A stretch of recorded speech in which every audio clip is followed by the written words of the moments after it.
स्वागत है आप सभी का आज की इस वीडियो में। आज की वीडियो में हम वार्षिक परीक्षा 2023 कक्षा 6 विषय हिंदी मंजरी का क्वेश्चन पेपर शो करने वाले हैं। तो सभी बच्चे इस वीडियो को ध्यानपूर्वक पूरा देखेंगे, क्योंकि ऐसे ही क्वेश्चंस आपको आपकी वार्षिक परीक्षा में देखने को मिलेंगे। तो आपको बिना स्किप किए हुए वीडियो को पूरा देखना है और अच्छे से देखना है। एक एक क्वेश्चंस को आपको रटना है, अच्छे से समझना है कि किस प्रकार से आपके क्वेश्चंस आपके क्वेश्चन पेपर में एग्जाम में आते हैं। तो चलिए हम वीडियो को स्टार्ट करते हैं और इसमें बताते हैं हमको किस प्रकार से क्या करना है। तो इस पेपर को करने के लिए आपको यहाँ पे लिखा हुआ है 2 घंटे, यानी कि 2 घंटे के अंदर इस पेपर को आपको करना है। पूर्णांक इसका 50 का है। यहाँ पे पहला प्रश्न दिया गया है कि निम्नलिखित प्रश्नों के सही विकल्प चुनिए। 4 विकल्प दिए गए हैं, 4 ऑप्शन दिए गए हैं।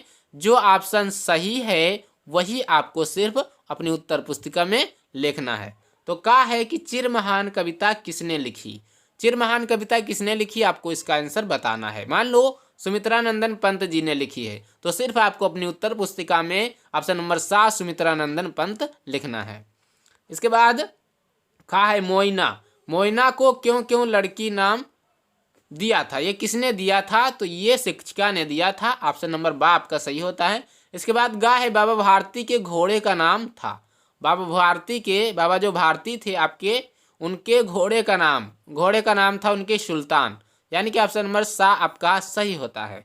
इसके बाद दूसरा है कि निम्नलिखित में से किसी एक का संदर्भ सहित व्याख्या कीजिए। 10 नंबर का यह प्रश्न है और इसको आपको 2 दिए गए हैं यहाँ पे। या तो आप पहला वाला कीजिए आप तो, अथवा दूसरा कर सकते हैं। 2 में से सिर्फ आपको एक करने, अच्छे से पढ़ लेना। इसके बाद इसको किस पाठ से आया, इसके लेखक कौन है, ये सब आपको लिखना है। इसके बाद दूसरा प्रश्न है कि निम्नलिखित में से किन्हीं 5 प्रश्नों के उत्तर दीजिए। सिर्फ 5 प्रश्नों के उत्तर आपको देने हैं। यहाँ पे 6 प्रश्न आपको दिखाई दे रहे होंगे। 6 में से सिर्फ आपको 5 करने हैं। 5 करने हैं, सिर्फ आपको एक छोड़ देना है। कोई भी आप छोड़ सकते हो 5-6 में से। और ये 3 नंबर का एक क्वेश्चन है और 5 क्वेश्चन करने हैं, तो इस आधार पर आपके 15 नंबर यहाँ से मिलेंगे। तो इसके बाद तीसरा जो प्रश्न आपका है कि निम्नलिखित का हिंदी अनुवाद कीजिए। ये आपको जो दिया गया है संस्कृत से है, जो आपकी संस्कृत पुस्तक है उससे है, और इसका आपको हिंदी में अनुवाद कर देना। ये संस्कृत में लिखा है, इसका आपको हिंदी में अनुवाद कर देना। इसके आपको 8 नंबर दिए जाएंगे। इसके बाद चौथा प्रश्न जो आपका है वो है निम्न में से किन्हीं 2 का उत्तर संस्कृत में लिखिए।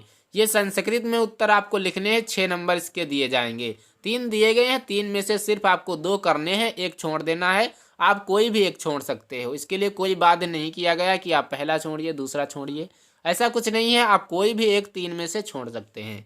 तो नया का रचिता, तो इसमें यहाँ पे लिखा है नवा का रचिता, ये आपको उत्तर में लिख देना है, बस कोई दिक्कत नहीं। दूसरा है कस्य भवने पश्चात पार्श्वाह आसन।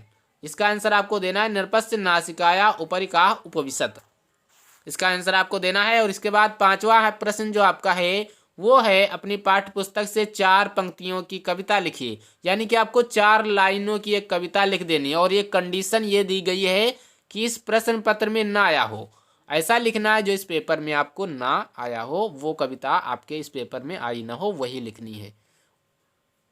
और ये 5 नंबर का है। और छठा है कि महान व्यक्तित्व पुस्तक में से किसी एक पाठ का सारांश अथवा किसी महापुरुष का वर्णन अपने शब्दों में लिखिए या करिए। तो ये 6 नंबर का है, आप कर पाएंगे, इतनी बड़ी पुस्तक पढ़ी है, एक तो लिख लेंगे कम से कम। 7वां है कि संज्ञा यानी कि नाउन किसे कहते हैं, नाउन की डिफिनेशन आपको यहाँ पर देनी है, और जातिवाचक संज्ञा को उदाहरण सहित समझाना है। और 6 नंबर का ये प्रश्न है। और 8वां प्रश्न है आपका कि निम्न में से किन्हीं 2 शब्दों के 2 पर्यायवाची लिखिए।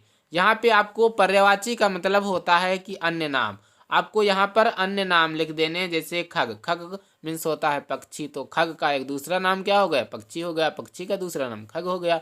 आँख का अछ हो गया, नयन हो गया, लोचन हो गया, दृग हो गया। आप कुछ भी लिख सकते हैं, अन्य नाम लिखने हैं। 4 नंबर का है।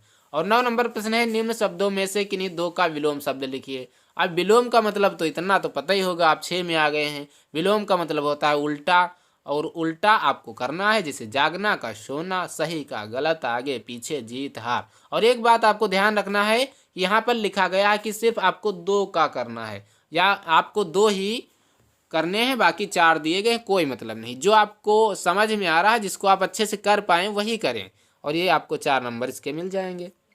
इसके बाद 10 नंबर प्रश्न है, निम्न मुहावरों में से किसी एक का अर्थ लिखकर अपने वाक्य में प्रयोग कीजिए।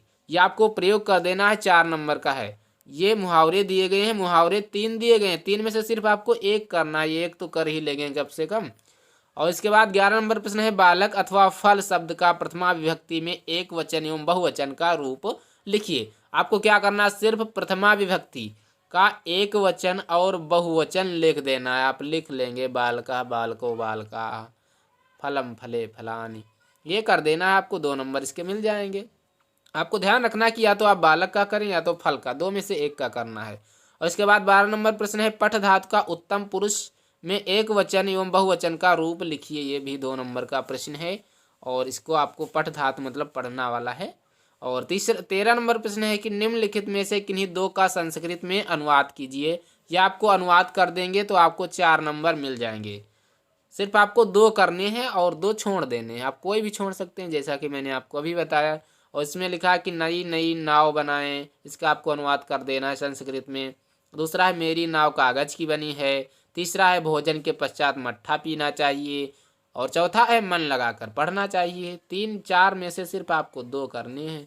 और इसके बाद 14 नंबर प्रश्न है, आकस्मिक अवकाश के लिए प्रधानाचार्य जी को प्रार्थना पत्र लिखिए। ये आपको लिख देना है, 8 नंबर का है।